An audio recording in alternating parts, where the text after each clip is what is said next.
So ವಾಪಸ್ ಹೋಗೋ time ಬಂದಿದೆ. ನಾನು ಬಂದಾಗ ಎಷ್ಟು ಖುಷಿಯಾಗಿರ್ತೀನಿ, ಹೋಗೋ ಟೈಮಲ್ಲಿ ಅದಕ್ಕಿಂತ 10 ಟೈಮ್ಸ್ ಜಾಸ್ತಿ ಬೇಜಾರಲ್ಲೇ ಇರ್ತೀನಿ. 2 ಡೇಸಿಂದ ಹೋಗ್ಬೇಕಲ್ಲ ಅನ್ನೋ ಆಂಕ್ಸೈಟಿನೇ ಇರುತ್ತೆ ನನಗೆ. ಆ್ಯಂಡ್ ಹೊರಗಡೆ ಇರೋರಿಗೆ ಕೇಳಿ ಫ್ಯಾಮಿಲಿ ವ್ಯಾಲ್ಯೂ ಏನು ಅಂತ ಅವ್ರಿಗೆ ಗೊತ್ತಿರುತ್ತೆ. ವರ್ಷಕ್ಕೆ ಒಂದ್ ಸರಿ ಬರ್ತೀವಿ, ಇಲ್ಲ ಅಂದ್ರೆ 2 ಇಯರ್ಸಿಗೆ ಒನ್ ಟೈಮ್ ಬರ್ತೀವಿ. ಆ್ಯಂಡ್ ನೀವು ಇಲ್ಲಿರೋರು ಫ್ಯಾಮಿಲಿನ ತುಂಬಾ ಟೇಕನ್ ಫಾರ್ ಗ್ರಾಂಟೆಡ್ ಆಗಿ ತಗೋಬಿಟ್ಟಿರ್ತೀರಾ. ಅವ್ರ ಕಾಲ್ಸ್ ಇಗ್ನೋರ್ ಮಾಡೋದು, ಸಿಗೋದಿಲ್ಲ, ಸಿಟ್ಟು ಮಾಡ್ಕೊಳ್ಳೋದು ಎಲ್ಲ ಮಾಡ್ತಿರ್ತೀರಾ. ಹೊರಗಡೆ ಇರೋರಿಗೆ ಒಂದ್ಸತಿ ಕೇಳಿ, ಅವ್ರಿಗೆ ಗೊತ್ತು ರಿಯಲ್ ವ್ಯಾಲ್ಯೂ ಏನು ಅಂತ. ಆ್ಯಂಡ್ ನಿಮಗೆ ನಾನು ಸಜೆಸ್ಟ್ ಮಾಡೋದೇನು ಅಂತ ಅಂದರೆ, ಫ್ಯಾಮಿಲಿ ಹತ್ರ ಇದ್ದೀರಾ ಅಂದರೆ ಫ್ಯಾಮಿಲಿ ಇಗ್ನೋರ್ ಮಾಡಬೇಡಿ. ನಿಮ್ಮ ಫಸ್ಟ್ ಪ್ರಿಯಾರಿಟಿ ಲೈಫಲ್ಲಿ ಫ್ಯಾಮಿಲಿ ಇರಬೇಕು. ಅದಾದಮೇಲೆ ಜಾಬು, ದುಡ್ಡು ಎಲ್ಲ ಬರಬೇಕು ನಿಮಗೆ. ಸೊ ಫ್ಯಾಮಿಲಿಗೆ ನೀವು ಟೈಮ್ ಕೊಡ್ತಿಲ್ಲ ಅಂತ ಅಂದರೆ ಪ್ಲೀಸ್ ಅದಕ್ಕೊಂದು ಸ್ವಲ್ಪ ಟೈಮ್ ಮಾಡೇ ಮಾಡಿ ಎವ್ರಿ ಡೇ. ಆಯಿತಾ? ಫ್ಯಾಮಿಲಿ ಫಸ್ಟ್, ಫ್ಯಾಮಿಲಿ ತುಂಬ ಇಂಪಾರ್ಟೆಂಟ್ ಅಷ್ಟೇ. ಸೊ ಫಸ್ಟ್ ನಾವು ಶಿವಮೊಗ್ಗದ ಏರ್ಪೋರ್ಟಿಗೆ ಬಂದ್ವಿ. ಸೊ ಶಿವಮೊಗ್ಗದಿಂದ ಇವಾಗ ಬ್ಯಾಂಗ್ಳೂರಿಗೆ ಫ್ಲೈಟ್ ತೊಗೋಬೇಕು. ಆ್ಯಂಡ್ ಅಪ್ಪಂಗೆ ಬಾಯ್ ಹೇಳಿ ಬೋರ್ಡ್ ಮಾಡಕ್ಕೆ ಬಂದೆ. ನನ್ನ ಲೈಫಲ್ಲಿ ತೊಗೊಂಡಿರೋದು ಎಲ್ಲದಕ್ಕಿಂತ ಚಿಕ್ಕ ಫ್ಲೈಟ್ ಅಂತ ಅಂದರೆ ಇದೇ ಅನಿಸುತ್ತೆ. ಹೆಂಗಿದೆ ಅಂತ ಅಂದರೆ ಒಂದು ಬಸ್ಸಿಗೆ 2 ರೆಕ್ಕೆ ಅಂಟಿಸಿದ್ದಾರೆ ಅಂತ ಅನ್ಬೇಕು, ಅಷ್ಟೇ ಇರೋದಿದು. ಚಿಕ್ಕ ಫ್ಲೈಟ್ ಟರ್ಬುಲೆನ್ಸ್ ಜಾಸ್ತಿ ಅಂತ ನನಗೆ ಅದು ಅಷ್ಟೊಂದು ಇಷ್ಟ ಆಗೋದಿಲ್ಲ. ಬಟ್ ಫಾಸ್ಟೆಸ್ಟ್ ಆಪ್ಷನ್ ಹೋಗೋದಕ್ಕೆ ಅಂತ ಇದನ್ನು ಚೂಸ್ ಮಾಡಿದೆ ಅಷ್ಟೇ. ಆ್ಯಂಡ್ ಫ್ಲೈಟ್ 30 ಮಿನಿಟ್ಸ್ ಡಿಲೇ ಆಗಿತ್ತು. ಸೊ ಕರೆಕ್ಟ್ ಟೈಮಿಗೆ ತಲುಪ್ತೀನಾ ಇಲ್ವಾ ಅಂತ ಬೇರೆ ಹೆದರಿಕೆ ಆಗಿತ್ತು ನನಗೆ. ಫಾರ್ಚುನೇಟ್ಲಿ ಕರೆಕ್ಟ್ ಟೈಮಿಗೆ ತಲುಪಿದೆ. ಅಲ್ಲಿಂದ ಬೆಂಗಳೂರು ಟರ್ಮಿನಲ್ 2 ಹೋಗಿ ಅಲ್ಲಿ ಒಂದು ಟೀ ಕುಡ್ದು ಫಸ್ಟು. ಆ್ಯಂಡ್ ನಮ್ಮ ಟರ್ಮಿನಲ್ 2 ಬ್ಯೂಟಿನ ಎಂಜಾಯ್ ಮಾಡ್ಕೊಂಡು, ಎಷ್ಟು ಚೆನ್ನಾಗಿ ಮಾಡಿದ್ದಾರೆ ಟರ್ಮಿನಲ್ 2 ಅಂತ ಅಂದರೆ ಹೇಳೋಕ್ಕಾಗೋದಿಲ್ಲ, ವರ್ಡ್ಸ್ ಇಲ್ಲ. ನಾನು ತುಂಬ ಏರ್ಪೋರ್ಟ್‌ಗಳು ನೋಡಿದ್ದೀನಿ. ನಾನು ತುಂಬ ಯುರೋಪ್ ಟ್ರಿಪ್ ಎಲ್ಲ ಹೊಡೆದಿದ್ದೀನಿ, ಮಿಡಲ್ ಈಸ್ಟಲ್ಲೂ ನೋಡಿದ್ದೀನಿ. ಬಟ್ ಇಷ್ಟೊಂದು ಚೆನ್ನಾಗಿರೋ ಏರ್ಪೋರ್ಟು ಇದೇ ಇರೋದು ಅಷ್ಟರಲ್ಲೂ. ಇದಂತೂ ನಾನು 100% ಹೇಳ್ಬೋದು. ಆ್ಯಂಡ್ ಈವನ್ ಹೊರಗಡೆ ಗಾರ್ಡನ್ ಏರಿಯಾ ಟೈಪ್ ಮಾಡಿದ್ದಾರೆ, ವಾಕ್ ಮಾಡ್ಬೋದು ನೀವು ಅಲ್ಲಿ. ಅಲ್ಲೂ ತುಂಬ ಚೆನ್ನಾಗಿ ಮಾಡಿದ್ದಾರೆ. ಲೈಕ್ ಲಿಟ್ರಲಿ ಎಷ್ಟು ಬ್ಯೂಟಿಫುಲ್ ಆಗಿದೆ ನಮ್ಮ ಬೆಂಗಳೂರು ಟರ್ಮಿನಲ್ 2 ಏರ್ಪೋರ್ಟ್ ಅಂತ ಅಂದರೆ, ನಾನು ನೋಡಿರೋದ್ರಲ್ಲಿ one of the best airport ಅಂತ ಹೇಳ್ಬೋದು ಇದನ್ನ. ಸೊ ಫ್ಲೈಟ್ ಬೋರ್ಡ್ ಮಾಡಿದೆ. So first flight Bengaluru to Dubai almost 4 hours ಹತ್ತತ್ರ ಇರುತ್ತೆ.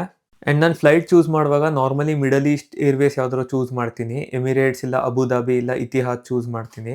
ಏನಕ್ಕೆ ಅಂತಂದರೆ ರೀಸನ್ನು 4 ಅವರ್ಸ್ ಒಂದು ಟ್ರಾವೆಲ್ ಇರುತ್ತೆ, ನೆಕ್ಸ್ಟ್ 7 to 8 ಅವರ್ಸ್ ಒಂದು ಟ್ರಾವೆಲ್ ಇರುತ್ತೆ. ಇನ್ ಕೇಸ್ ನಾನು ಯು ಕೆ ಥರ ಆಪ್ಷನ್ ಚೂಸ್ ಮಾಡಿಬಿಟ್ರೆ 11 ಅವರ್ಸ್ ಕಂಟಿನ್ಯೂಸ್ ಆಗಿ ಕೂತ್ಕೋಬೇಕಾಗುತ್ತೆ ನನಗೆ ಅಷ್ಟು ದೂರ. ಆಮೇಲೆ ಅಲ್ಲಿಂದ 1 ಅವರ್ ಟ್ರಾವೆಲ್ ಇರುತ್ತೆ ಐರ್ಲ್ಯಾಂಡಿಗೆ. ಸೊ ಬೇಡವೇ ಬೇಡ ಆಪ್ಷನ್ನು. ಹಾಫ್ ಇದ್ರೆ ಸ್ವಲ್ಪ ಚೆನ್ನಾಗಿರುತ್ತೆ ಅಂತ ಮಿಡಲ್ ಈಸ್ಟ್ ಬೆಸ್ಟ್ ಅನ್ಸುತ್ತೆ ನನಗೆ. ಸೊ ಆರಾಮಾಗಿ ಕೂತ್ಕೊಂಡು ಮೂವಿ ನೋಡ್ತಾ ಫುಡ್ ಎಲ್ಲ ತಿಂದು 4 ಅವರ್ಸ್ ಹಂಗೆ ಸ್ಪೆಂಡ್ ಮಾಡಿದೆ. ಎಂಟರ್ಟೈನ್ಮೆಂಟ್ ಆಪ್ಷನ್ ಕೊಡೋದ್ರಿಂದ ಬಚಾವ್. ಇಲ್ಲ ಅಂತಂದರೆ 4 ಅವರ್ಸ್ 8 ಅವರ್ಸ್ ಫ್ಲೈಟ್ ಎಲ್ಲ ಇದ್ರೆ ತಲೆ ಕೆಟ್ಟೋಗ್ಬಿಡುತ್ತೆ ಮಾತ್ರ. Okay, so second flight land ಆಗಿದೆ, ಇವಾಗ ಆಫ್ ಬೋರ್ಡ್ ಆಗ್ತಾ ಇದೆ. ಸೊ ಇದಾದಮೇಲೆ ದುಬೈಯಿಂದ ಡಬ್ಲಿನಿಗೆ ಫ್ಲೈಟ್ ಇದೆ. 8 ಅವರ್ಸ್ ಫ್ಲೈಟ್ ಆಗುತ್ತದು. ಸೊ ಸ್ವಲ್ಪ ಹಾಗೆ ಡ್ಯೂಟಿ ಫ್ರೀ ಎಲ್ಲ ಸುತ್ಕೊಂಡ್ಬಿಟ್ಟು ನೋಡೋದು ಏನಾದ್ರು ತೊಗೋಬೇಕಾ ಅಂತ. ನಾನು ಇಂಡಿಯಾಯಿಂದ ಫ್ರೆಂಡ್ಸಿಗೆ ಏನೂ ತೊಗೊಳಕ್ಕಾಗಿರಲಿಲ್ಲ. ಲಾಸ್ಟ್ ಮೂಮೆಂಟಲ್ಲಿ ಪ್ಯಾಕಿಂಗ್ ಎಲ್ಲ ಸ್ವಲ್ಪ ಹಿಂಸೆ ಆಗಿಬಿಟ್ಟು ಕರೆಕ್ಟಾಗಿ ಶಾಪ್ ಮಾಡೋಕ್ಕಾಗಿರಲಿಲ್ಲ. ಸೊ ಇಲ್ಲೇ ದುಬೈಯಲ್ಲಿ ಏನಾದ್ರು ತೊಗೊಬಿಡ್ತೀನಿ ಅವರಿಗೆ, ಬಾಯ್ಸ್‌ಗೆ. ಯಾಕೆಂದರೆ ನಾವು ಯಾವಾಗಲೂ ಏನಾದ್ರು ತೊಗೊಬರ್ತೀವಿ, ಸೊ ಎಕ್ಸ್ಪೆಕ್ಟ್ ಮಾಡ್ತಿರ್ತಾರೆ ಅಂತಷ್ಟೇ. ಆ್ಯಂಡ್ ನಾನು ಟ್ರಾವೆಲ್ ಮಾಡುವಾಗ ಈ ಥರ ನಟ್ಸ್ ಮತ್ತು ಪ್ರೋಟೀನ್ ಬಾರ್ ಎಲ್ಲ ಕ್ಯಾರಿ ಮಾಡ್ತಿರ್ತೀನಿ. ಮಂಚಿಂಗಿಗೆ ಈಸಿ ಆಗುತ್ತೆ, ಪ್ಲಸ್ ಪ್ರೋಟೀನ್ ಇಂಟೇಕ್ ಕೂಡ ಕಂಪ್ಲೀಟ್ ಮಾಡ್ಬೋದು ಅಂತ. ನಾನು ಕಾರ್ಬ್ಸ್ ಮತ್ತು ಫ್ಯಾಟ್ ಬಗ್ಗೆ ಜಾಸ್ತಿ ತಲೆ ಕೆಡಿಸ್ಕೊಳ್ಳಲ್ಲ, ಯಾಕಂದರೆ ಈಸಿಲಿ ಅವೈಲೇಬಲ್ ಇರುತ್ತೆ ಎಲ್ಲ ಕಡೆ ನಿಮಗೆ. ಪ್ರೋಟೀನ್ ಸಿಗೋದು ಸ್ವಲ್ಪ ಕಷ್ಟ. ಎಲ್ಲೆಲ್ಲಾಗುತ್ತೆ ಅಲ್ಲೆಲ್ಲ ಚಿಕನ್ ಆರ್ಡರ್ ಮಾಡ್ತೀನಿ. ಜೊತೆಗೆ ಒಂದು 2ರಿಂದ 3 ಪ್ರೋಟೀನ್ ಬಾರ್ ಕ್ಯಾರಿ ಮಾಡಿರ್ತೀನಿ. ಅಟ್ಲೀಸ್ಟ್ ಒಂದು 100 ಗ್ರಾಮ್ಸ್ ಏನಿದೆ ಡೈಲಿ ಇಂಟೇಕ್ ಕ್ರಾಸ್ ಮಾಡೋಣ ಅಂತ ಅಷ್ಟೇ. ಆ್ಯಂಡ್ ಡ್ಯೂಟಿ ಫ್ರೀ ನೋಡ್ತಾ ಇದ್ರೆ ಎಲ್ಲದೂ ತೊಗೊಬಿಡೋಣ ಅನ್ನಿಸ್ತಿರುತ್ತೆ. ನನ್ನ ಮುಂಚೆ ಒಂದು ಹ್ಯಾಬಿಟ್ ಇತ್ತು, ಡ್ಯೂಟಿ ಫ್ರೀಲಿ ತುಂಬ ಶಾಪ್ ಮಾಡ್ತಿದ್ದೆ ನಾನು. ಇವಾಗ ಹ್ಯಾಬಿಟ್ ಕಮ್ಮಿ ಮಾಡಿದ್ದೀನಿ, ಖರ್ಚೆಲ್ಲ ಕಮ್ಮಿ ಮಾಡಬೇಕು ಸ್ವಲ್ಪ ಅಂತ. ಸೊ ಇವಾಗ ನಾನು ಲಾಸ್ಟ್ ಫ್ಲೈಟ್ ಬೋರ್ಡ್ ಮಾಡ್ತಿದ್ದೀನಿ. ಇದಾದ್ಮೇಲೆ ಸೀದಾ ಡಬ್ಲಿನ್ನೇ. ಸೊ ಇದು 8 ಅವರ್ಸ್ ಫ್ಲೈಟ್ ಇರುತ್ತೆ. ಆ್ಯಂಡ್ ನಾನು ಡಬ್ಲಿನಿಗೆ ಬೆಳಗ್ಗೆ 6:30 ಹತ್ತತ್ರ ರೀಚ್ ಆಗ್ತೀನಿ.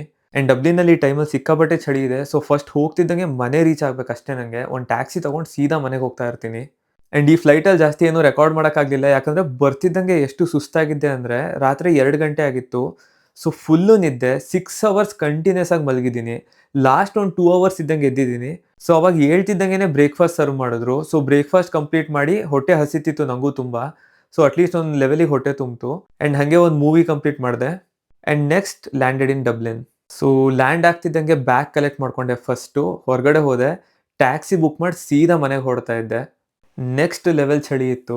ಇವಾಗ ಮತ್ತೆ ಆ ಟೆಂಪ್ರೇಚರಿಂದ ಈ ಟೆಂಪ್ರೇಚರಿಗೆ ಸೆಟ್ ಆಗಬೇಕು. ಸೊ ಇವತ್ತಿನ ಇಲ್ಲಿಗೆ ಎಂಡ್ ಮಾಡೋಣ. ನಾಳೆಯಿಂದ ಡಬ್ಲಿನ್ ಲೈಫ್ ಸ್ಟಾರ್ಟ್ ಆಗುತ್ತೆ. ನಾನು ಈಗಲೂ ಲ್ಯಾಂಡ್ ಆಗಿ ಇನ್ನೂ ಮಲಗಿಲ್ಲ. ಫಸ್ಟ್ ಇದಕ್ಕೆ ವಾಯ್ಸ್ ಓವರ್ ಕೊಟ್ಬಿಟ್ಟು ಇದನ್ನು ಎಡಿಟ್ ಮಾಡಿ ಅಪ್ಲೋಡ್ ಮಾಡೇ ಮಲಗಬೇಕು ಅಂತ ಅಂದ್ಕೊಂಡೆ. ಯಾಕಂದರೆ ನೀವುಗಳು ಕಾಯ್ತಿರ್ತೀರಾ. ನನಗೆ 500 to 1000 ವ್ಯೂಸ್ ಬಂದರೂ ಪರವಾಗಿಲ್ಲ, 1500 ಫಾಲೋವರ್ಸ್ ಇದ್ರೂ ಪರವಾಗಿಲ್ಲ, ಇದನ್ನು ಹಾಕ್ತಾನೆ ಇರ್ತೀನಿ. ನಂಗೆ ಗೊತ್ತು ಅಟ್ಲೀಸ್ಟ್ ಒಂದು 10 ಜನನಾದರೂ ಲಾಯಲಾಗಿ ಕಾಯ್ತಿದ್ದೀರಾ ನನಗೆ ಅಂತ. ನಿಮಗೆ ಬೇಜಾರು ಮಾಡಿಸ್ಬಾರ್ದು, ನಾನು ಅಪ್ಲೋಡ್ ಮಾಡ್ತಿದ್ದೀನಿ. ಆ್ಯಂಡ್ ಯಾರ್ಯಾರು ಲಾಸ್ಟ್‌ವರೆಗೂ ಉಳ್ಕೊಂಡಿದ್ದೀರಾ ಅವರು ಒಂದು ಹಾರ್ಟ್ ಮತ್ತು ಒಂದು ಫೈರ್ ಎಮೋಜಿ ಹಾಕ್ಬಿಟ್ಟು ಲವ್ ಯು ಅಂತ ಕಾಮೆಂಟ್ ಮಾಡಿ. ನನಗೆ ಗೊತ್ತಾಗುತ್ತೆ ಯಾರು ಲಾಯಲಾಗಿ ಲಾಸ್ಟ್‌ವರೆಗೂ ನೋಡ್ತೀರಾ ಅಂತ.